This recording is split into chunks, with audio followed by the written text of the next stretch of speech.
Top generals contradict Biden, say they urge him not to withdraw from Afghanistan. So pretty much no matter who you are on the political spectrum, you pretty much understand that Biden really screwed up with the whole Afghanistan situation. For the majority of the people that viewed Afghanistan, they wanted troops out of Afghanistan, right? Like they were basically done with the war in a sense when it came to Afghanistan, and they really just wanted to be completely out of there, right? A lot of people in the United States wanted the American troops to just be out of Afghanistan. That being said, it's the process that he went about in doing so that was really stupid, to put it simply. But let's get right into the story. So top generals told lawmakers under oath on Tuesday that they advised President Joe Biden early this year to keep several thousand troops in Afghanistan, directly contradicting the president's comments in August that no one warned him not to withdraw troops from the country. So the remarkable testimony pits top military brass against the commander-in-chief as the Biden administration continues to face tough questions about what critics are calling a botched withdrawal that directly led to the deaths of 13 American service members, scenes of chaos at the Kabul airport, and the abandonment of American citizens and at-risk Afghans in the war-torn country. So General Kenneth Frank McKenzie, the commander of U.S. Central Command, told the Senate Armed Services in a hearing Tuesday that he recommended maintaining a small force of 2,500 troops in Afghanistan earlier this year. He also noted that in the fall of 2020, during the Trump administration, he advised that the U.S. maintain a force almost double the size of 4,500 troops in Afghanistan. So in answering questions from Senator Jim Inhofe about his advice, McKenzie said he would not share his personal recommendation to the president. But he went on to say that his personal view, which he said shaped his recommendations, was that withdrawing those forces would lead to the collapse of the Afghan military forces and eventually the Afghan government.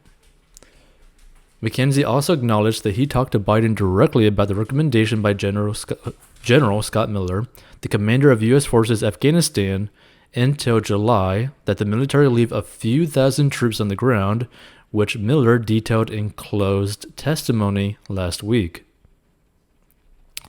I was present when that discussion occurred, and I am confident that the president heard all the recommendations and listened to them very thoughtfully, McKenzie said. I highly doubt that.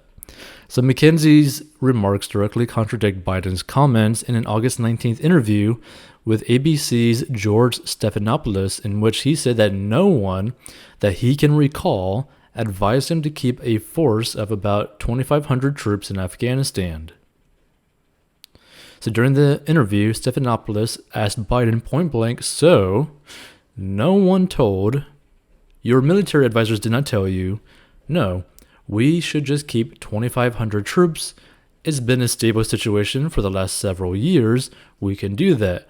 We can continue to do that. And then Biden answered, no one said that to me that I can recall. So during the hearing on Tuesday, Inhofe next asked General Mark Milley, chair of the Joint Chiefs of Staff, if he agreed recommendation to leave 2,500 troops on the ground, and Milley answered affirmatively. So Senator Dan Sullivan attempted to pin Milley down on Biden's August remarks, repeatedly asking the general whether the comments constituted a false statement. Milley declined to give a direct answer, saying only that I'm not going to characterize a statement of the President of the United States. Sullivan then grilled McKenzie about the accuracy of the president's statement, stressing that the general does not have a duty to cover for the president when he's not telling the truth. Now, McKenzie again declined to criticize the president, saying only that I've given you my opinion and judgment. Later in the hearing, Senator Tom Cotton asked Milley if he should have resigned when the president decided to fully withdraw from Afghanistan against the general's advice. Milley argued that resigning in protest would have been a political act and that the president has no obligation to agree with his military advice. It would be an incredible act of political defiance for a commissioned officer to just resign because my advice is not taken, Milley said. This country doesn't want generals figuring out what orders we are going to accept and do or not. That's not our job. Milley added that his decision was also informed by the experience of his father, who fought at Iwo Jima. My father didn't get a choice to resign, Milley said. Those kids there at Abbey Gate, they don't get a choice to resign, Milley said, referring to the 13 American service members who died during the evacuation from Kabul in late August when an ISIS-K suicide bomber detonated an explosive vest. They can't resign, so I'm not going to resign. There's no way. So if I were to give your thoughts if you stumble upon this, the real issue that I see with this whole situation, and if you actually paid attention for the couple weeks around the whole Afghanistan withdrawal, during the whole process and what Biden was actually saying, and a lot of these generals were actually saying, the problem that I see with all of this is the amount of times that they blatantly lied to the press. Okay? It wasn't even just them skirting around it. They blatantly lied about what was going on, what they did, what their plans were, and it caused 13 service members to end up dying. Basically, them getting kicked out of Afghanistan by the Taliban, sacrificing billions and billions of dollars worth of military hardware, putting at risk Afghans who ended up helping us. And then, this is the most horrendous part of this whole situation. We abandoned American citizens in a country that is basically 100% controlled by terrorists, right? That is something that is just really wrong. And the fact that so many of these generals lied about the situation, and the fact that the president lied about this situation, or that they try to sugarcoat this stuff, is no, right? We sacrificed people for no reason, right? Simply because we did things out of order, right? I don't think this is an issue of getting out of Afghanistan.